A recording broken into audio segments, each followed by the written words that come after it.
got a pole.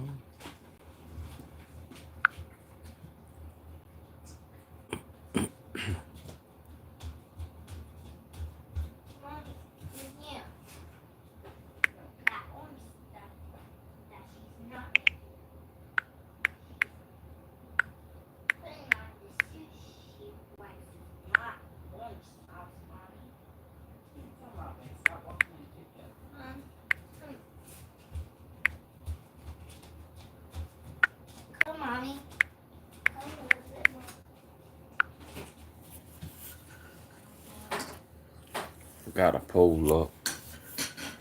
What's going on? See what it looked like, the bull in the house, man. Talk to me. Answer the poll. Do most people believe in Jesus? That's a really interesting question. It's tough to say for sure, but Christianity is the world's largest religion, and Jesus is central to the Christian faith. So it's safe to say a significant portion of the global population believes in Jesus. What about this day and time? Have a lot of people forgot God? Some studies show that religious belief has been declining in recent decades. The number of people who say they are unaffiliated with any religion has been growing. But it's not quite that simple. Many people still consider themselves spiritual, even if they don't follow organized religion. It's a complex issue with no easy answers. Do you want to explore this further? How do you know when something gets spiritual? That's a really personal question, and the answer is different for everyone. For some people, it's a feeling of connection to something bigger than themselves. For others, it might be a sense of peace or purpose. How would you describe it? So like when I say when something gets spiritual, say like if you outside doing the yard, you working on a job, you working on your car. Say if you out having fun and all of a sudden something just hit you or come over you and it gets spiritual. You could just be in the house drinking a cup of coffee. How do you know when it gets spiritual? Okay, I understand what you're asking. It sounds like you're describing those moments when you feel a deep connection or sense of something beyond the physical world.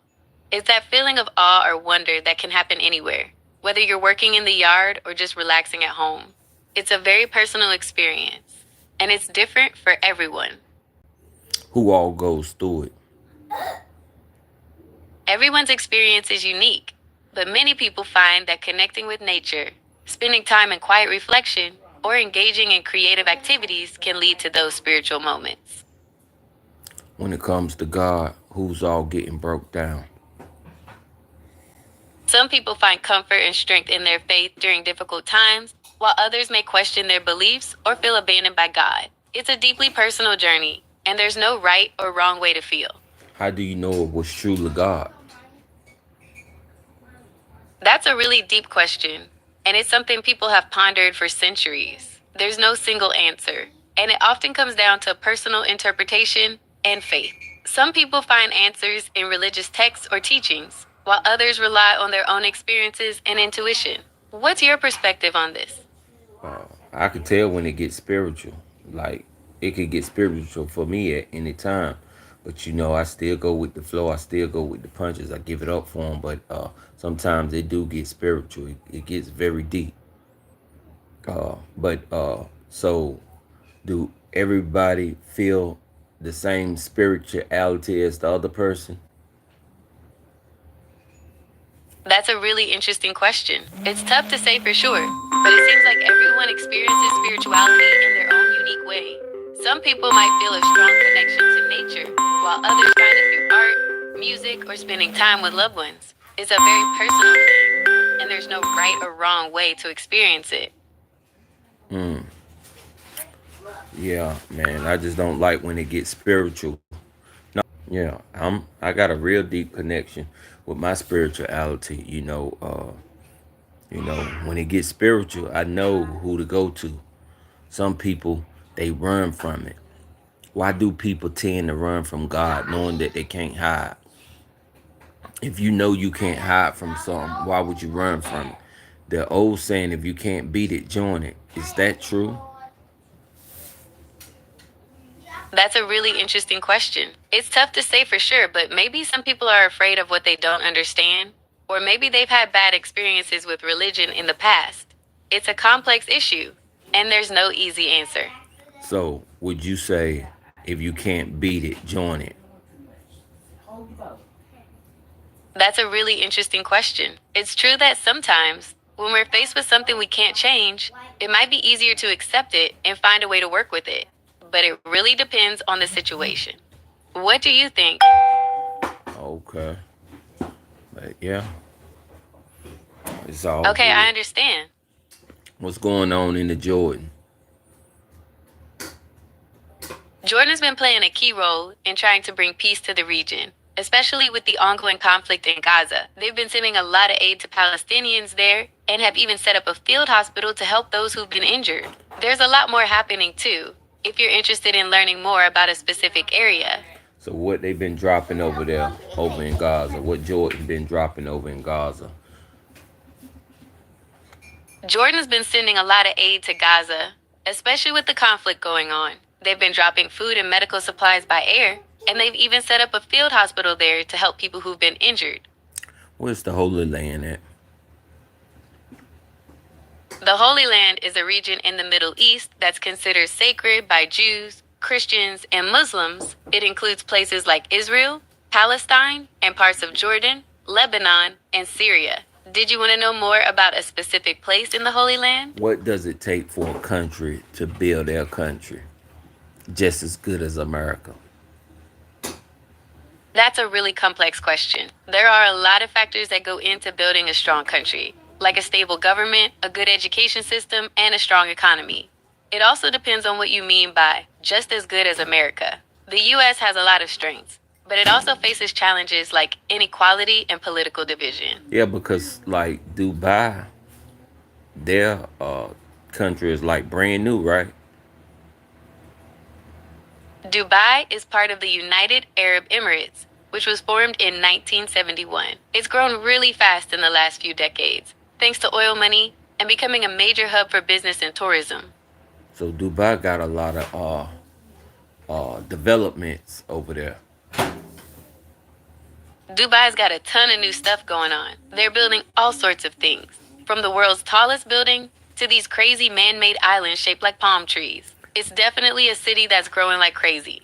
Don't it look like brand new over there as soon as you touch ground over there? Dubai's known for its modern and futuristic feel, with tons of brand new buildings and attractions. It's a pretty striking place.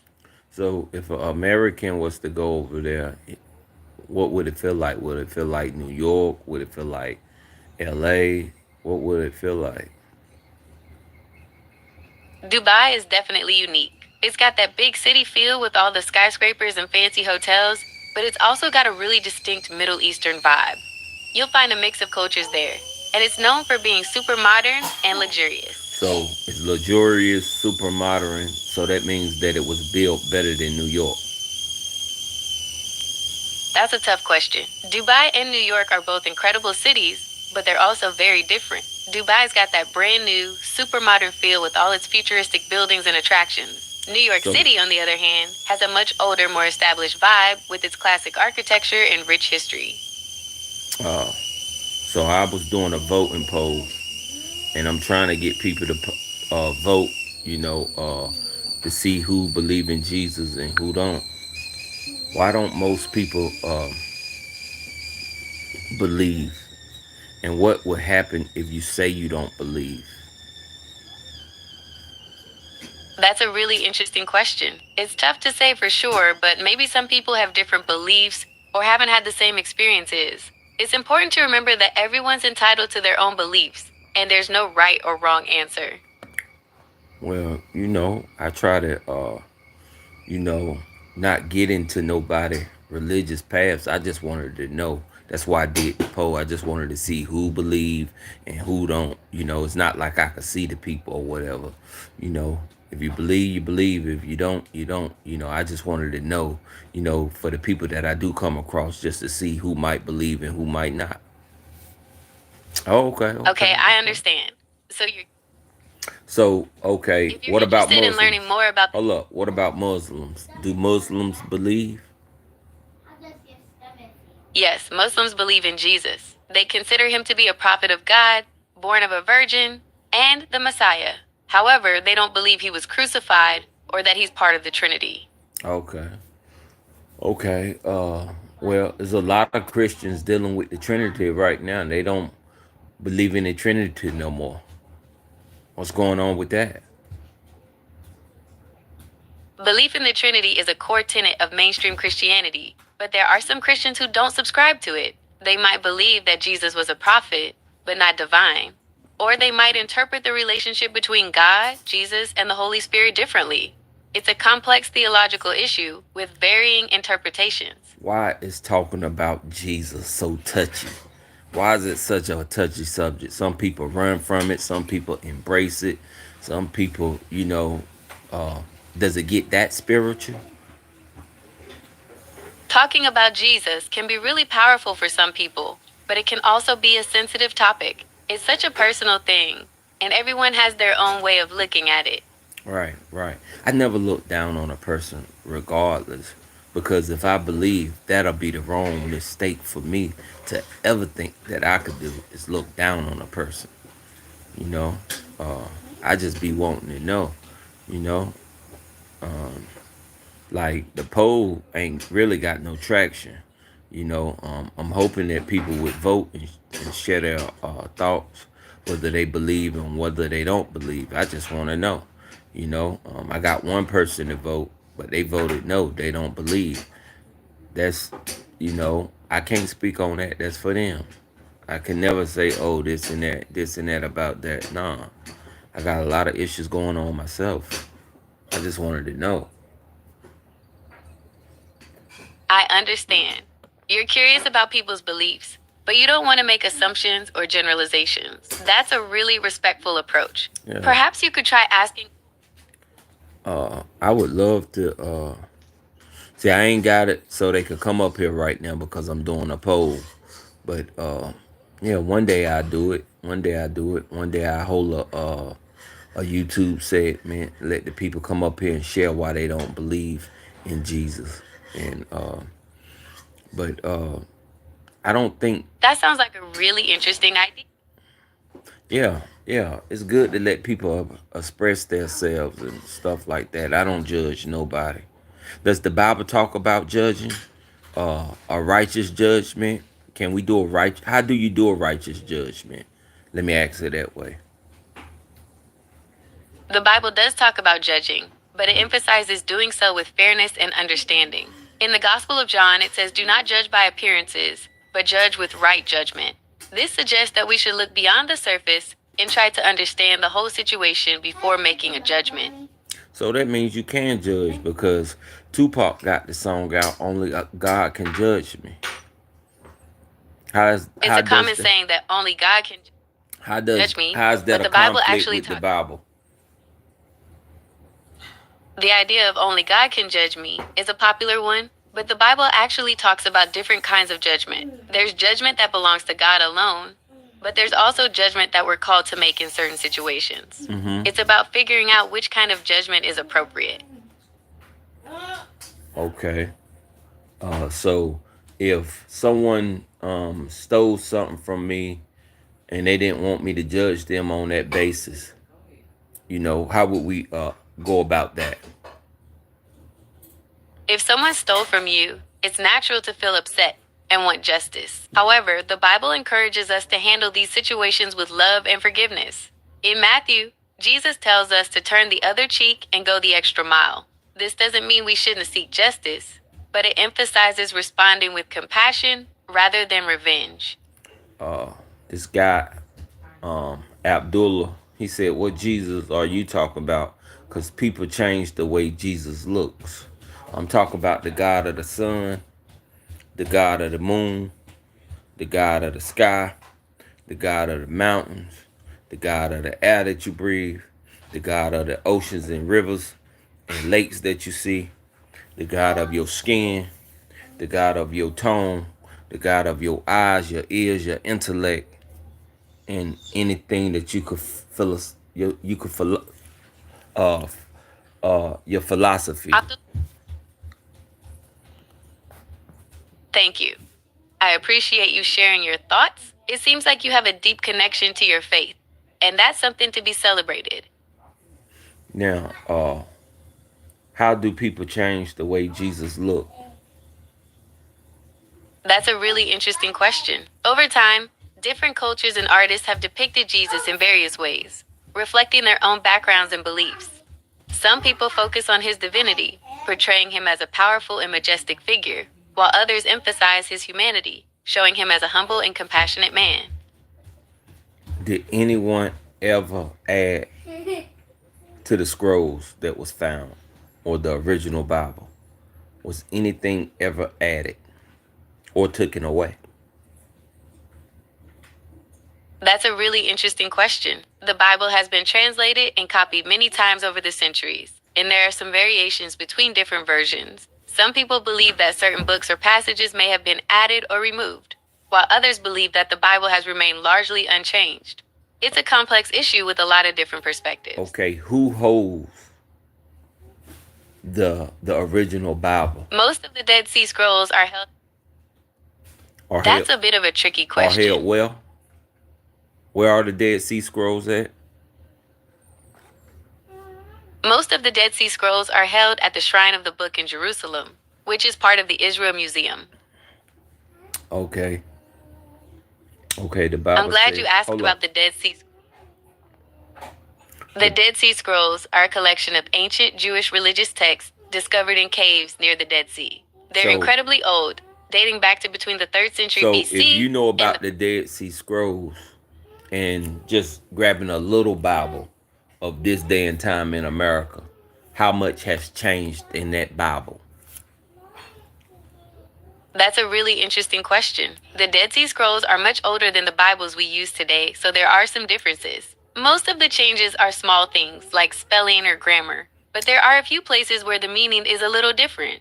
Overall, the Dead Sea Scrolls confirm that the Bible we have today is very similar to what people were reading thousands of years ago. Okay, so it's just the grammar and the terminology changed for different countries and different people. But it still remains intact and all the same. Yes, that's right. The core message of the Bible has remained intact, even with minor changes in grammar and terminology over time. Now, what about that? Hold up. Let me answer this question real quick first.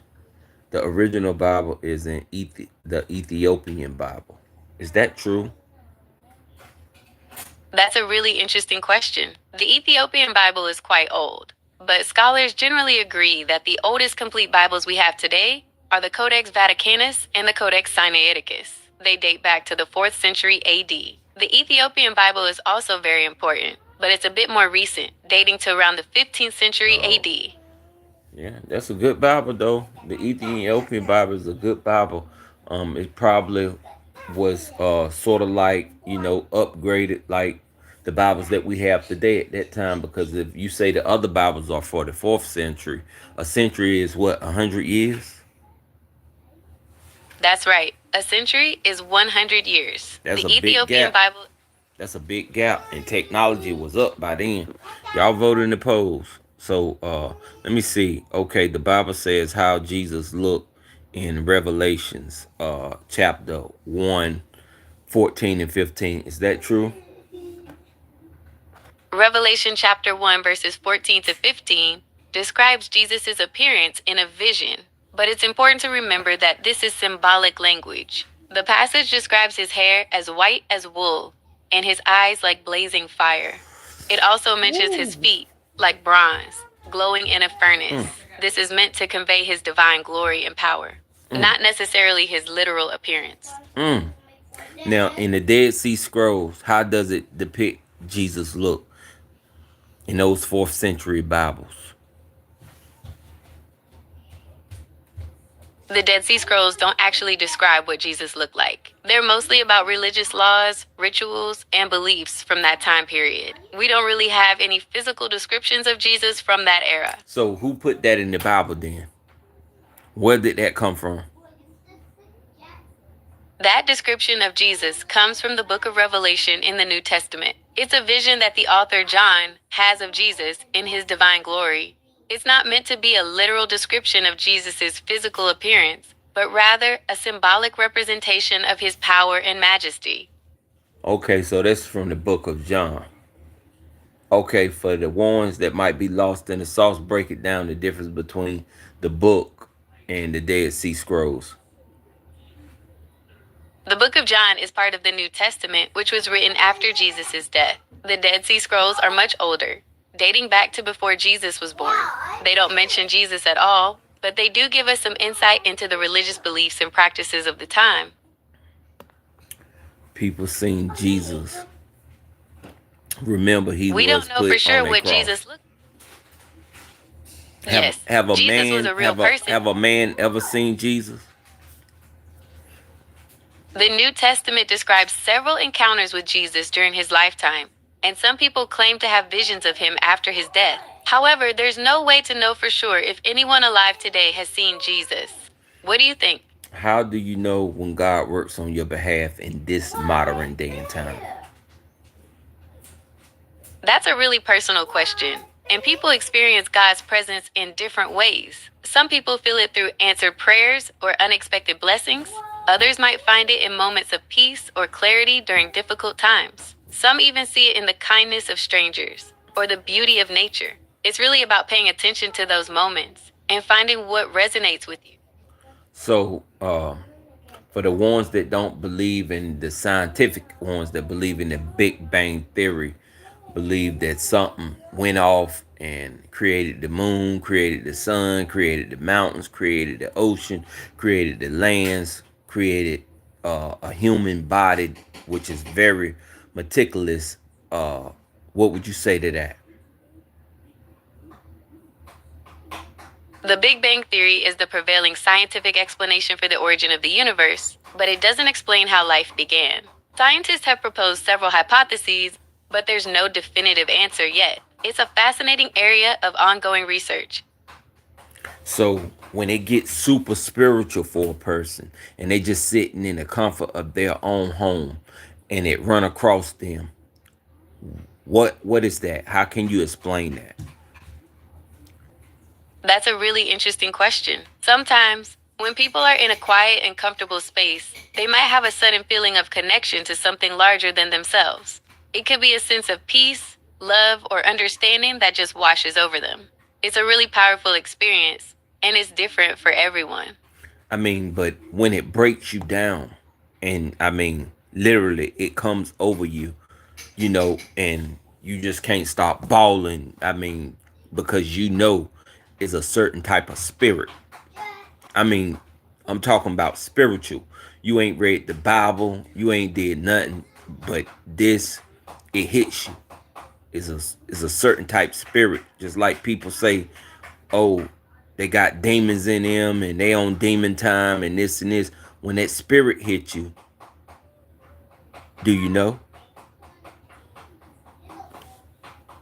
Would you like to explore that a little more? I know what goes on with me. I'm just saying with other people. I'm just trying to figure out with other people. Okay, I understand. You're curious about how other people interpret those intense spiritual experiences. It's a really interesting question, and there are a lot of different perspectives out there. Y'all make sure y'all vote, man. If you believe in Jesus or not. We got Mello in the building. Health is wealth. And yeah, man.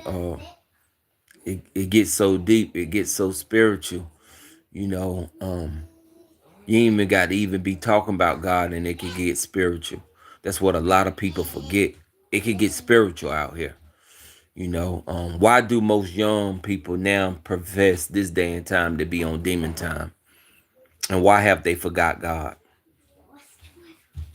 That's a really interesting question. There are a lot of factors that might contribute to that. Some people think it's a reaction against traditional religious beliefs, while others see it as a way for young people to express their individuality and rebellion. It could also be influenced by music, movies, and other forms of media that portray demonic imagery in a certain way. It's a complex issue with a lot of different perspectives. So do young boys really think they're gonna go forward with that demon time stuff when they get on demon time? That's a really interesting question. It's hard to say what young men think about demon time, as it can mean different things to different people. Some might see it as a way to express their wild side or let loose, while others might use it to justify bad behavior. It's important to remember that everyone is responsible for their own actions, regardless of what they call them. Oh, somebody made a comment said we are melanated, which has knowledge in it. We don't teach a finger to be a finger. What would you say to that? That's Well, a powerful statement about the importance of knowledge and unity. It suggests that people who are melanated or have darker skin have a responsibility to use their knowledge to build each other up rather than engage in conflict. what is It's a really call for empowerment. really to build the whole world up and to come into solidarity. You know, melanated people are very powerful people. What do they say about the melanated people? Their DNA, and it's a little bit in some of everybody, right? That's right. Melanin is a pigment that gives color to our skin, hair, and eyes. It's found in people of all ethnicities, but those with darker skin have more of it. It's a fascinating area of study, and scientists are still learning about its various functions. Thank you, Lord. Listen, I could feel it. I could feel it. It gets very deep. It gets very spiritual. I don't know if people can feel it like me. I don't know if people be on it like me. But I know I just That can't sounds be like a the. really powerful No, no, no, no, experience. no, no, It's no, no, no, amazing no, how no, no, deeply no. connected we can feel to something, I know I even if just we don't can't be the fully only one understand that it. feel it. It's I a know I reminder can't that be the there's so only much one more that to the feel it. world. Ain't no way. Ain't no way in the world I could be the only one that feel when it gets deep. You're definitely not alone in feeling that way. Many people describe similar experiences of deep connection and spiritual intensity. It's a common human experience to feel moved by something larger than ourselves. And, I just women, what I'm saying? I just want the people to come in and say how they feel. It's not like, I'm talking about Jesus or like I'm preaching or something right now.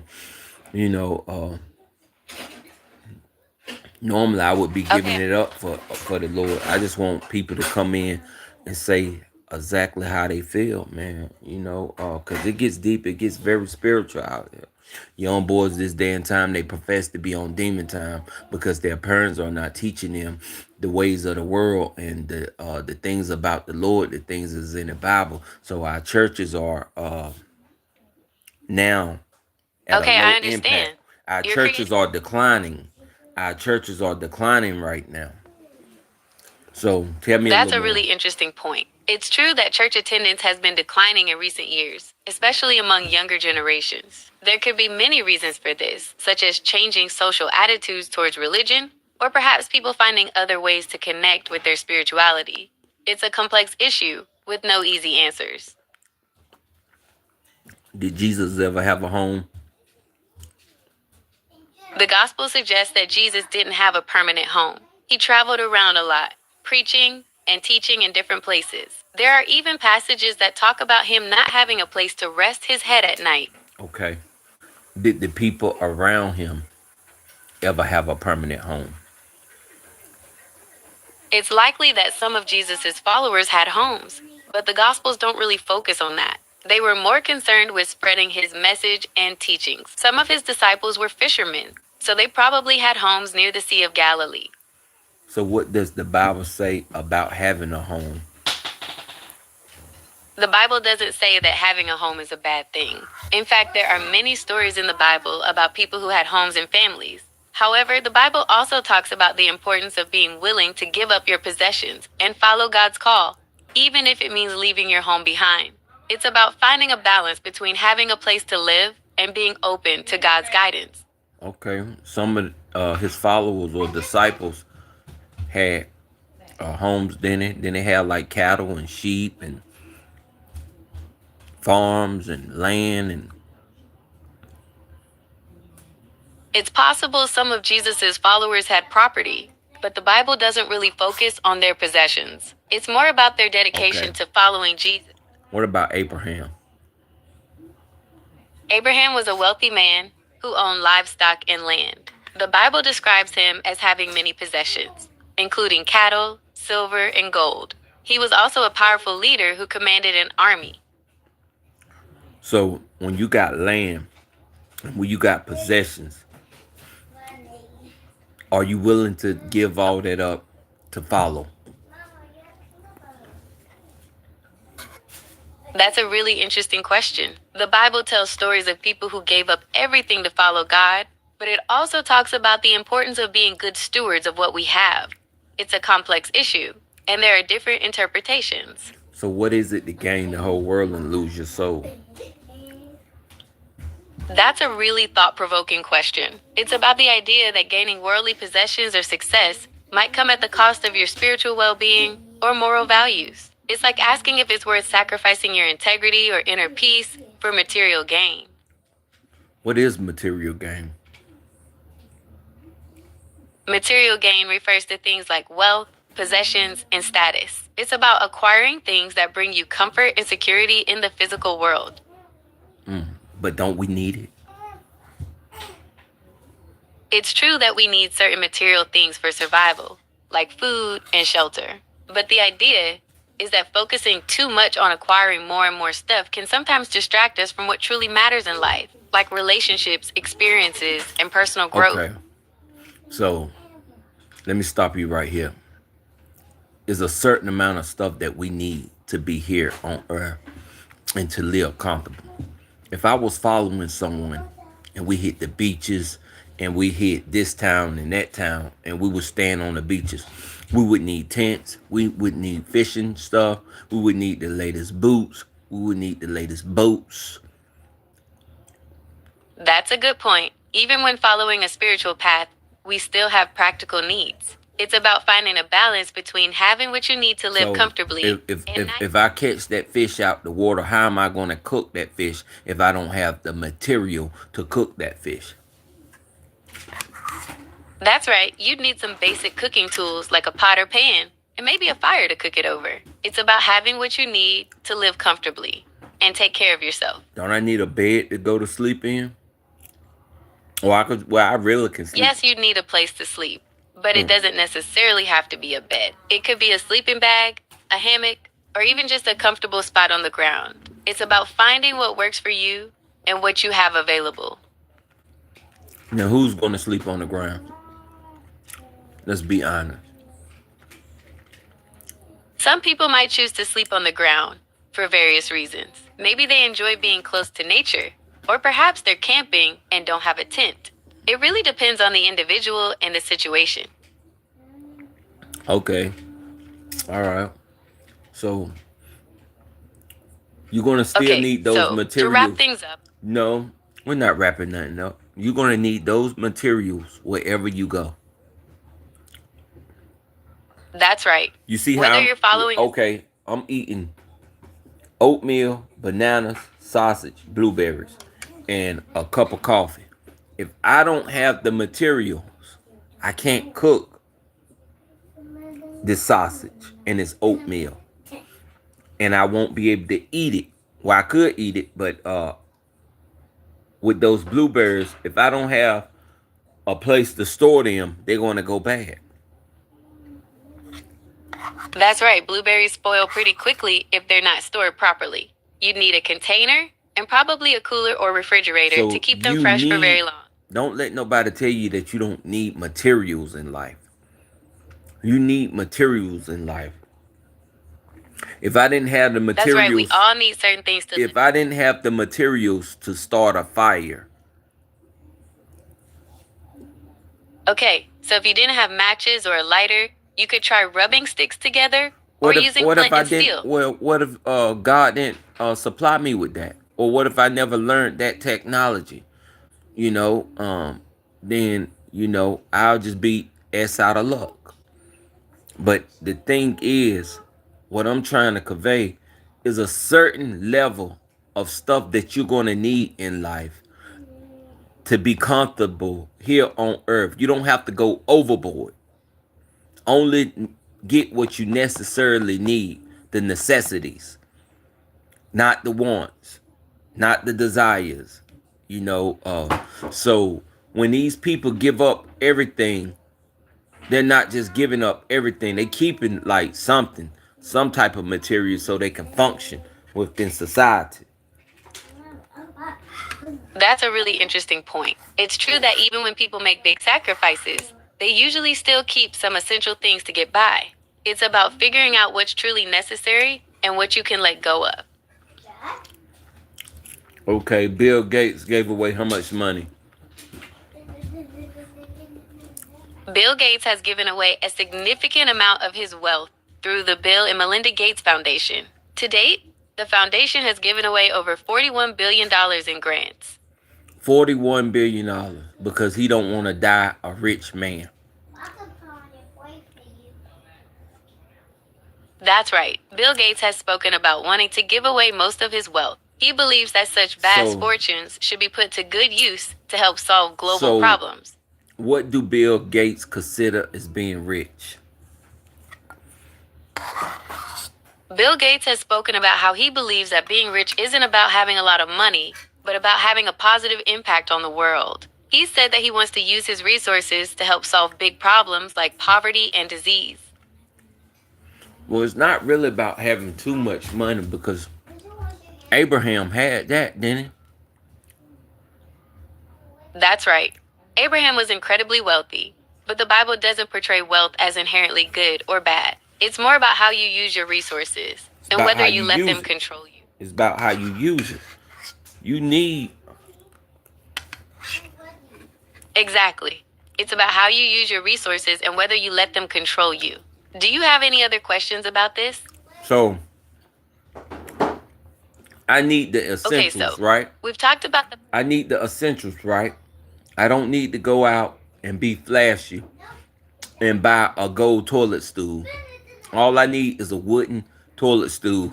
Not wooden, but a plastic toilet stool or, you know, ivory toilet stool or whatever type material that they use for the toilet stools.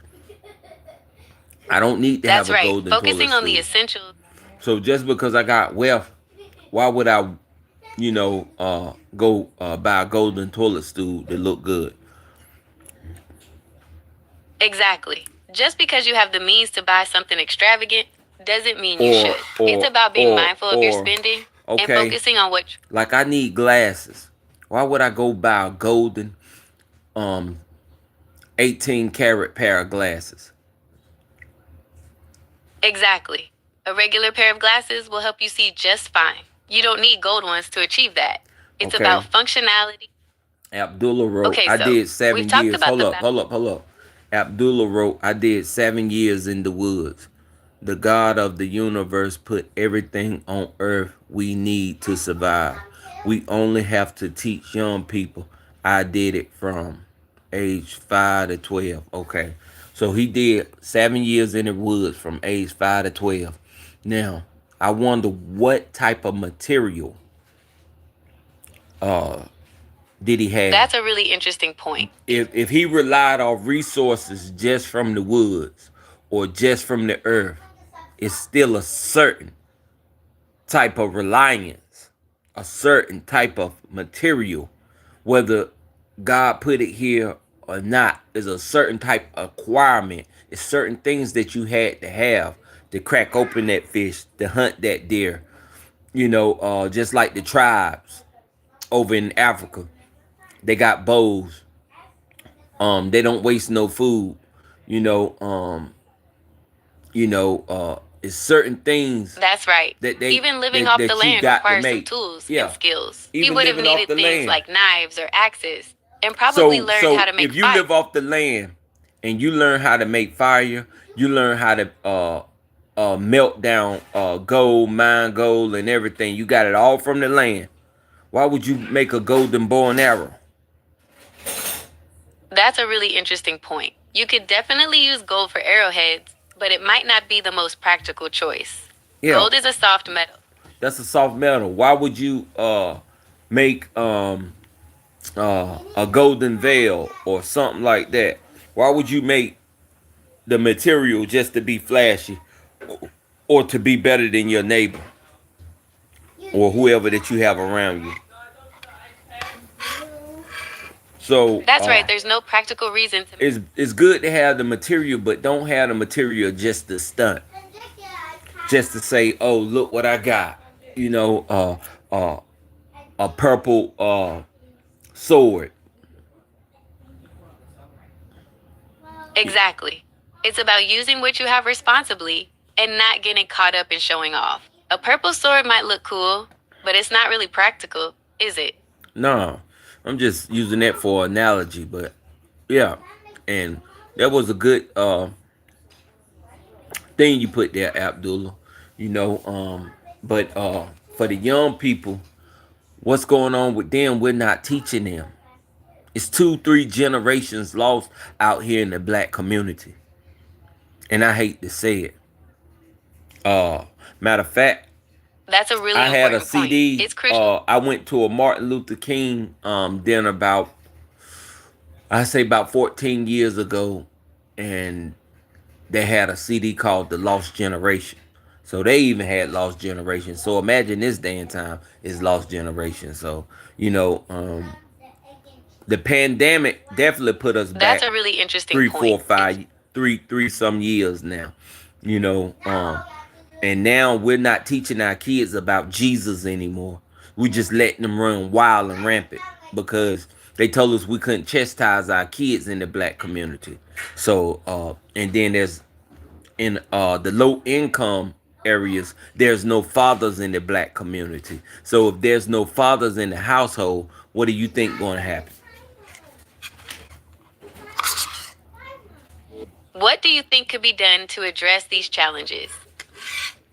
Well, first of all, they got to get paid. They need jobs. The black man is ready to return back to the household.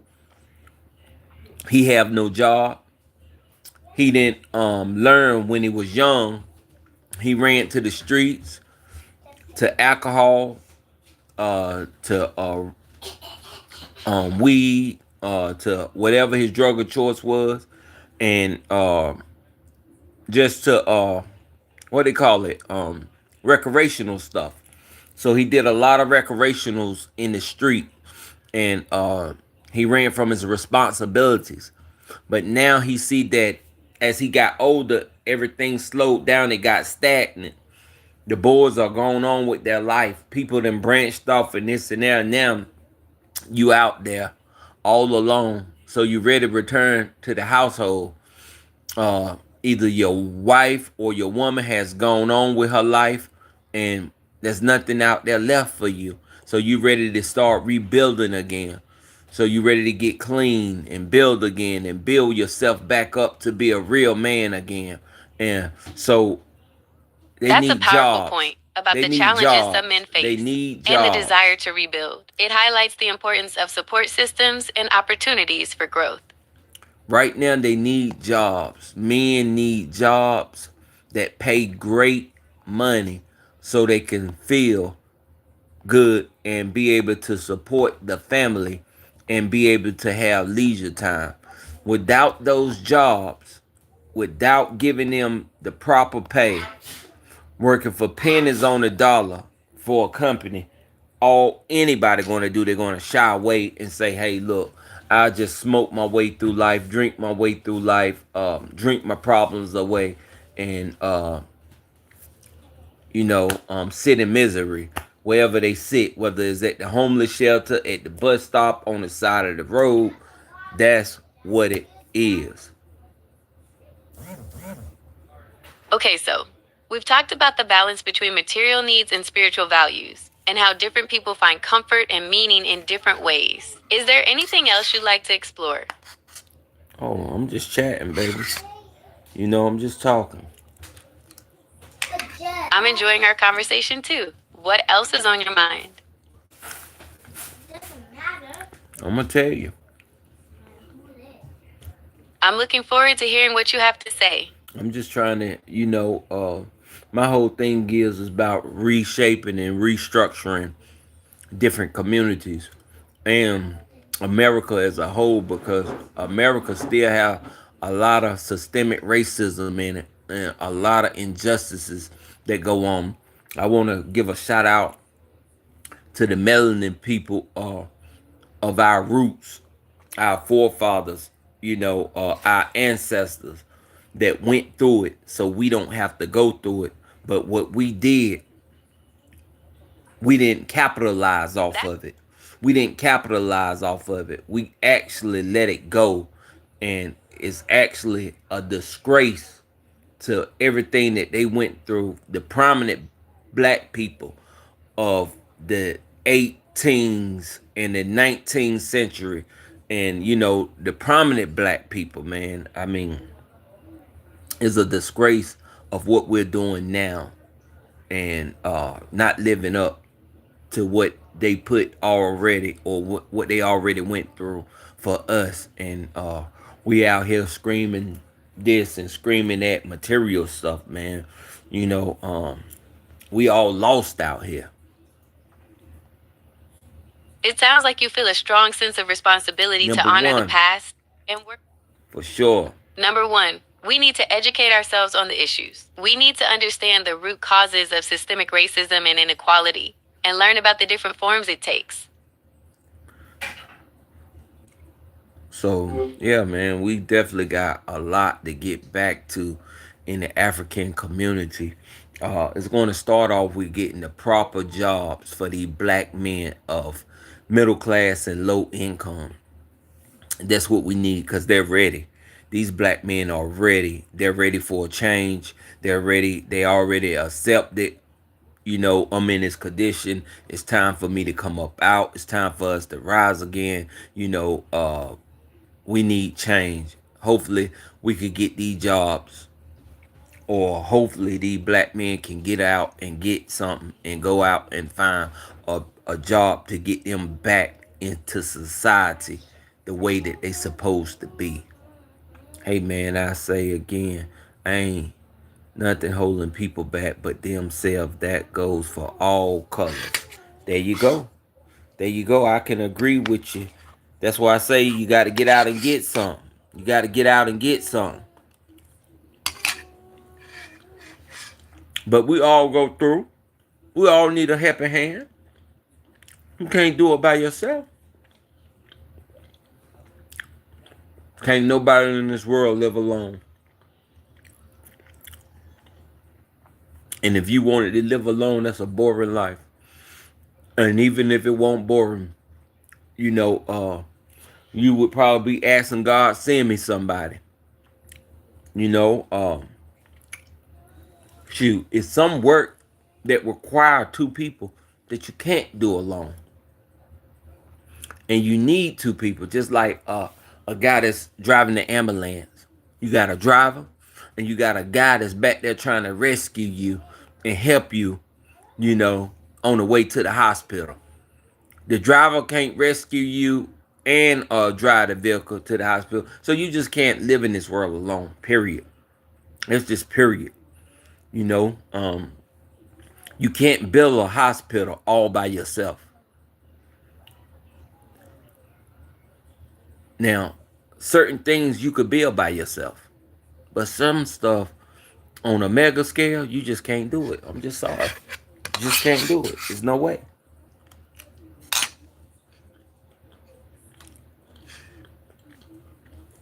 People do need to look in the mirror.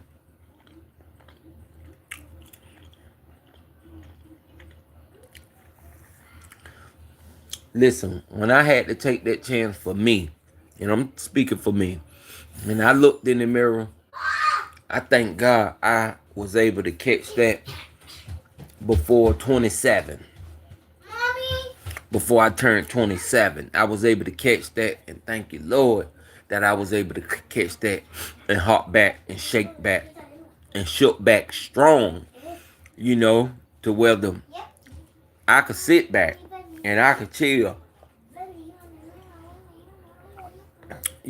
I don't knock what nobody do, but I think we all should take that step and look in the mirror and say, look, let me get up out and get something. Let me change this around.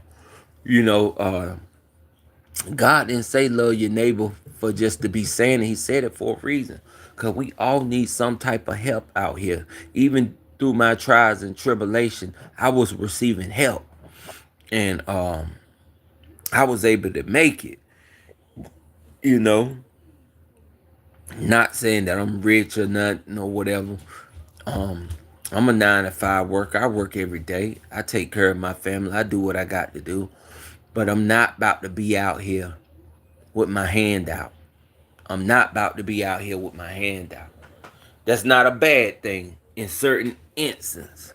But until you could do better, until you could get on your feet, you might have to do something like that. But man, my thing is, man, let's encourage. Let's encourage. Everybody can use encouragement. And it's up to you to take the encouragement. Well, they always say, I could lead you to the water, but you might not want to drink.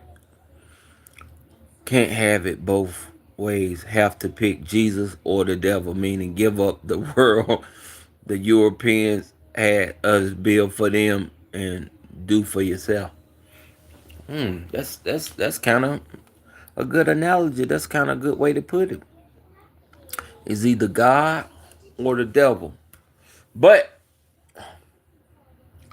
let me go back. Hold up. Let me go back. Let me see, can we what does the Bible say? When I try to do good, evil is present.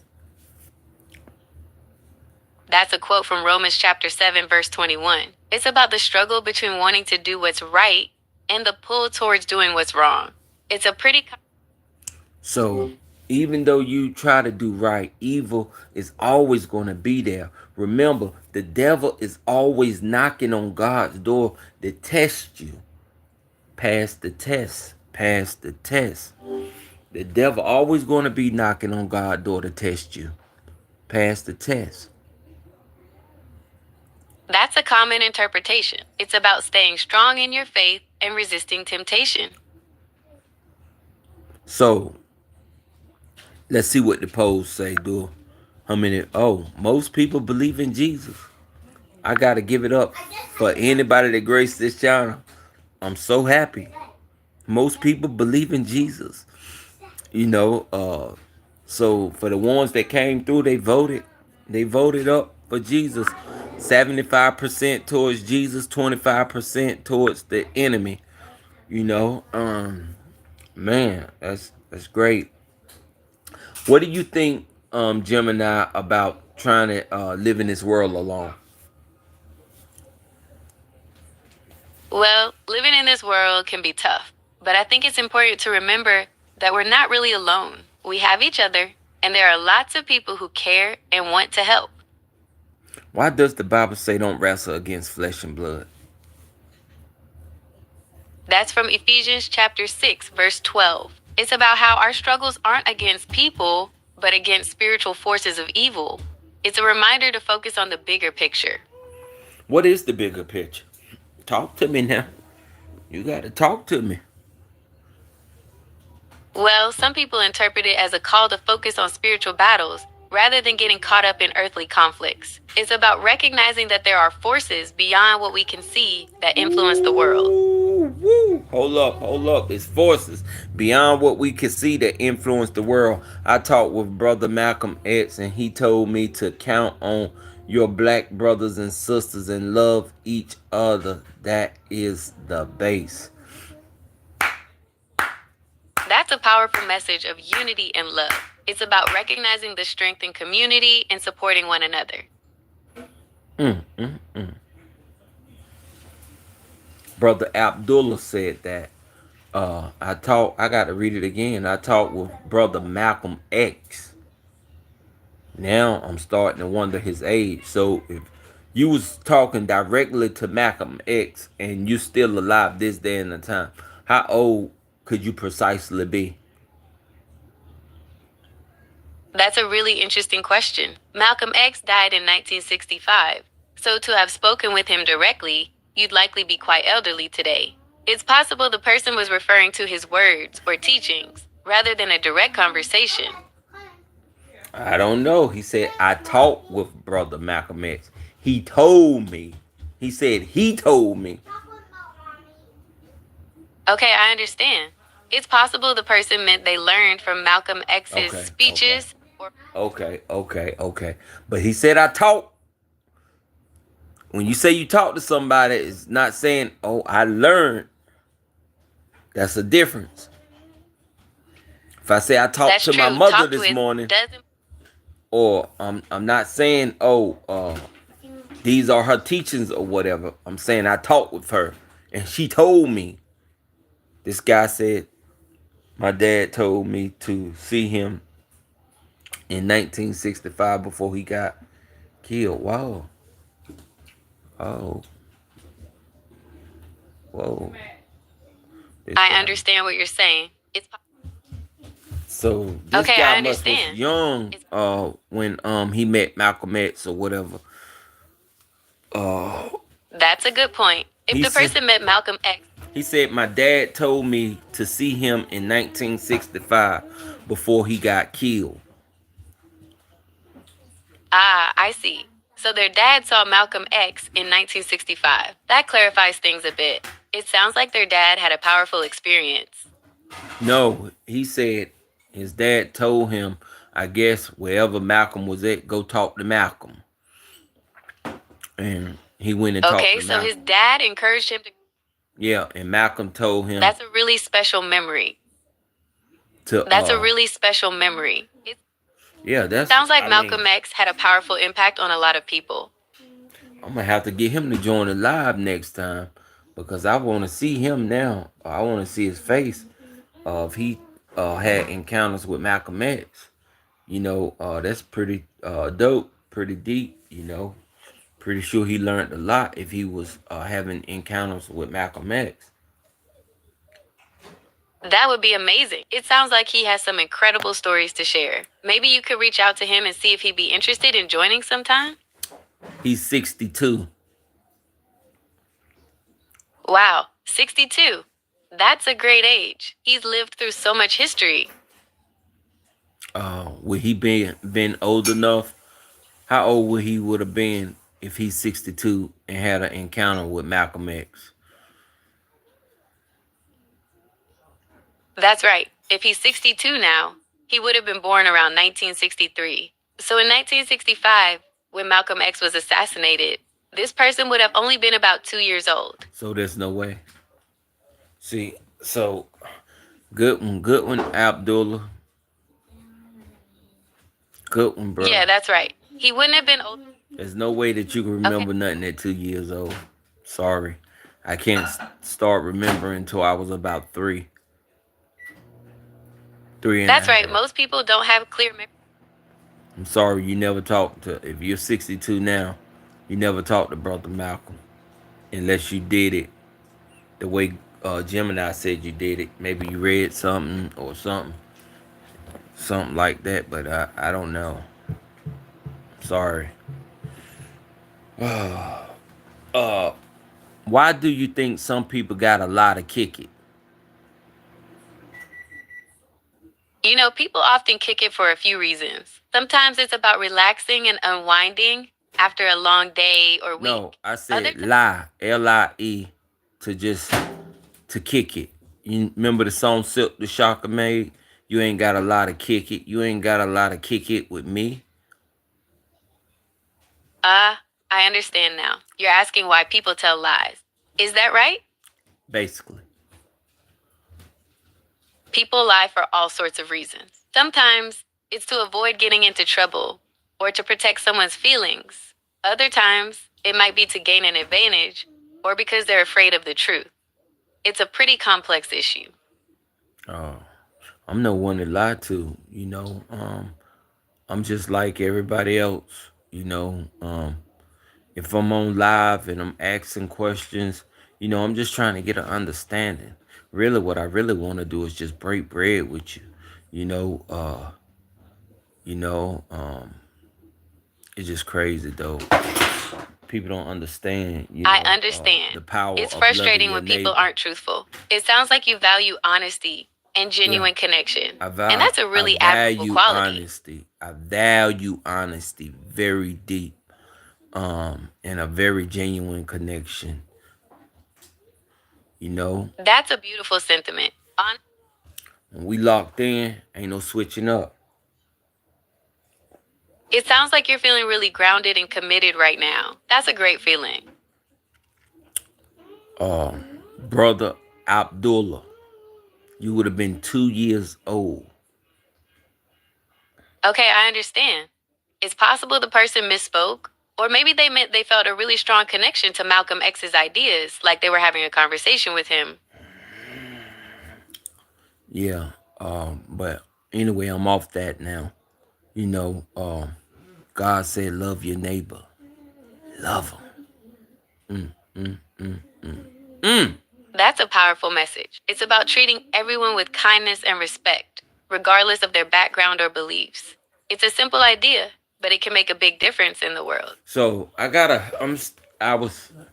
had got a late start today. So I done had my breakfast. I'm still drinking my coffee. I'm all fresh. I'm ready, to go. I just had to poll up. I wanted to know who believed and who didn't, try to get some traction there, just to see the number is there.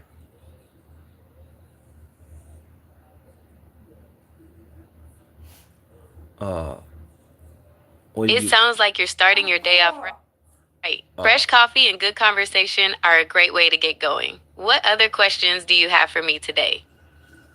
Brother Abdullah said the number is there after he said, I'm 62 and I talked to Brother Malcolm X.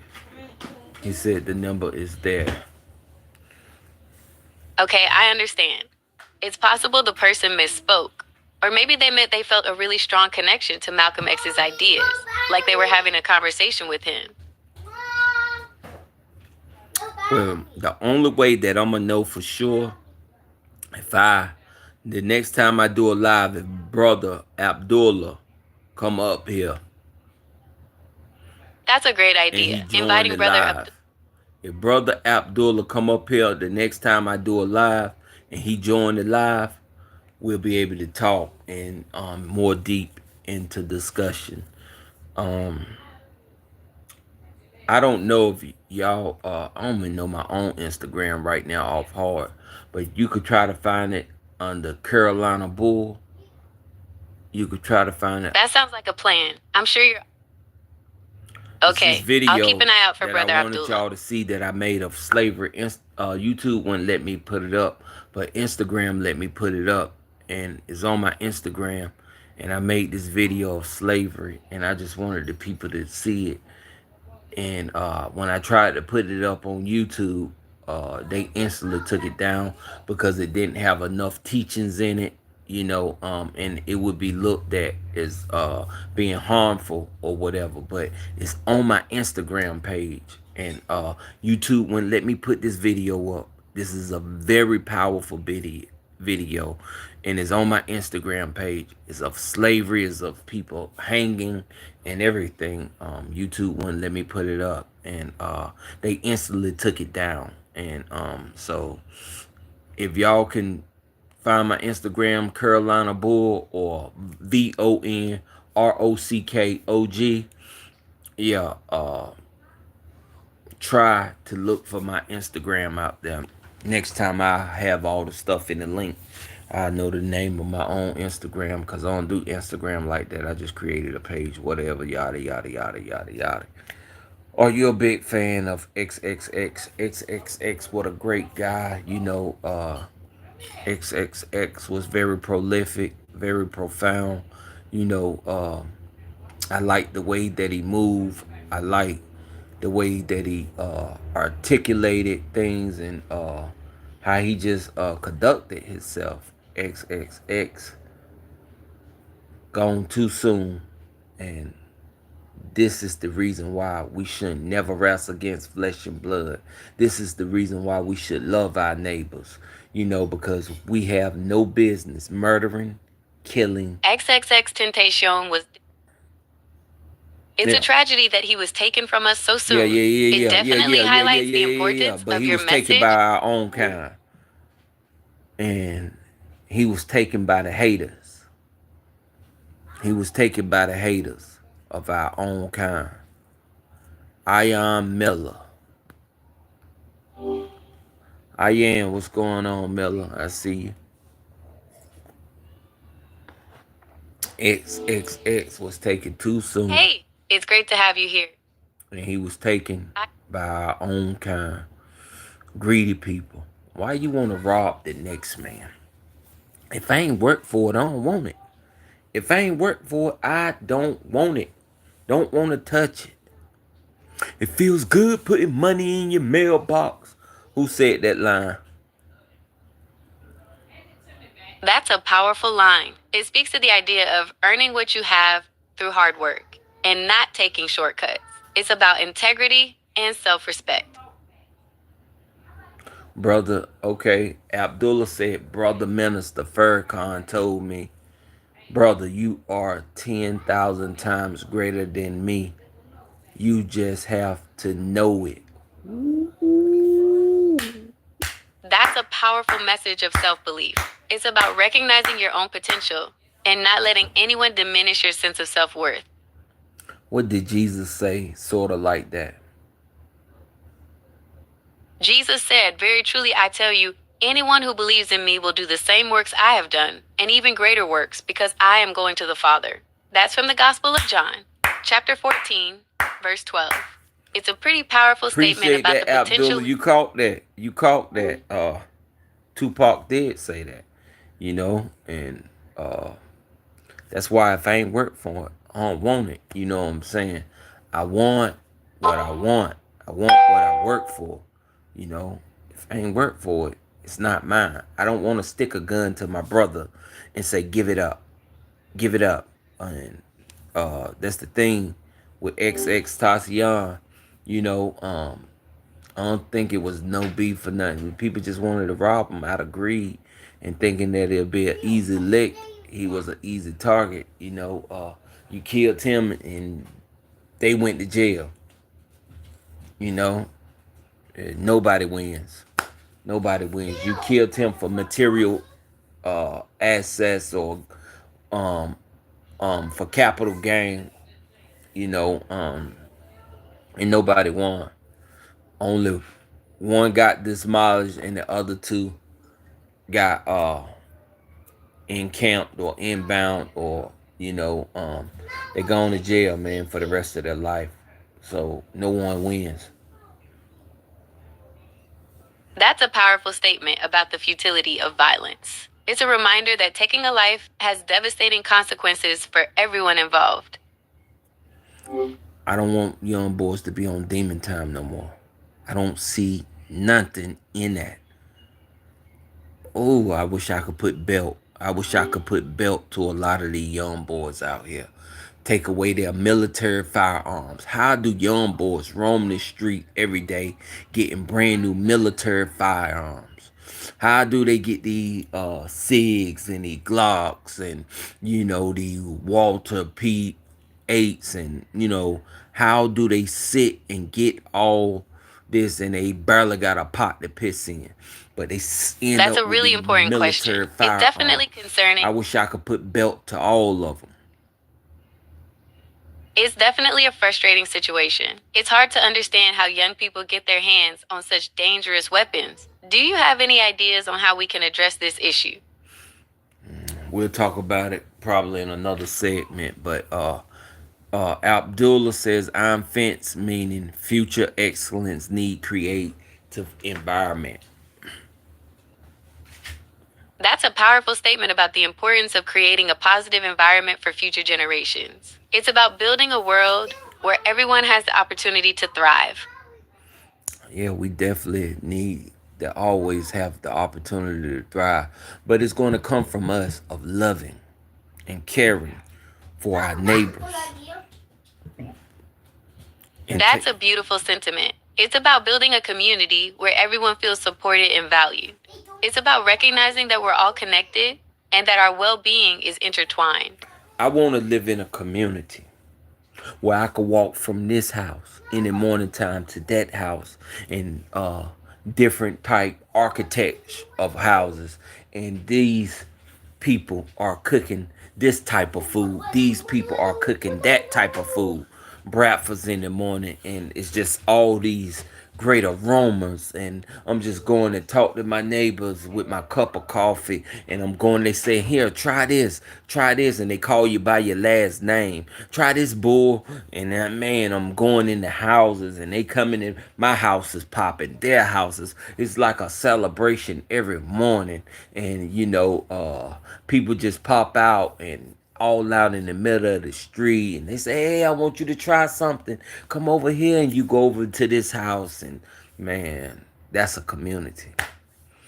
you know you have to build those type communities. And That sounds wonderful. It's so important to have a sense of belonging and connection with the people around you. Have you ever lived in a place like that? who has?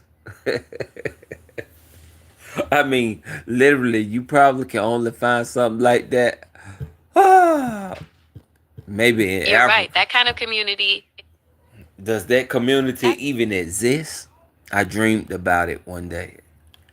I dreamed about a community like that. I was walking from neighbor house to neighbor house. The breakfast was just flowing, all different kind of foods. The people energy was just so good. These are people that teach their kids and show them the right way, that believe in Jesus, and different type style of architect houses. And it was a safe knit community. And man, you just came out, and man, everybody was clean, and everybody was just cooking and jubilated and joy. And man, it was just great.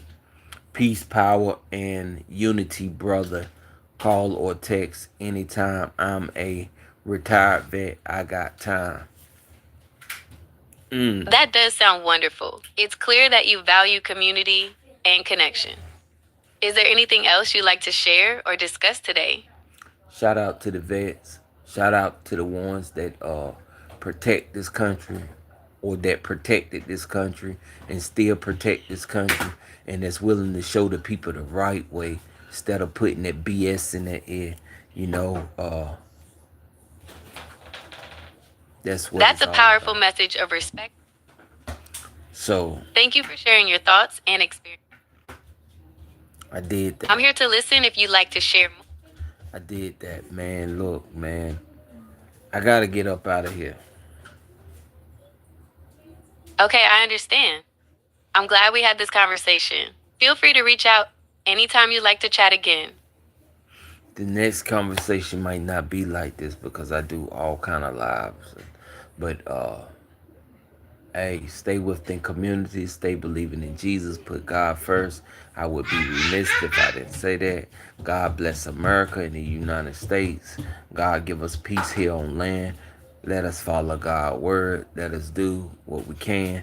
Let us stay strong, and let us be blessed. In Jesus' name, God bless. Amen. I would be remiss if I didn't mention the name of Jesus. Hallelujah and glory to God. God bless. Amen.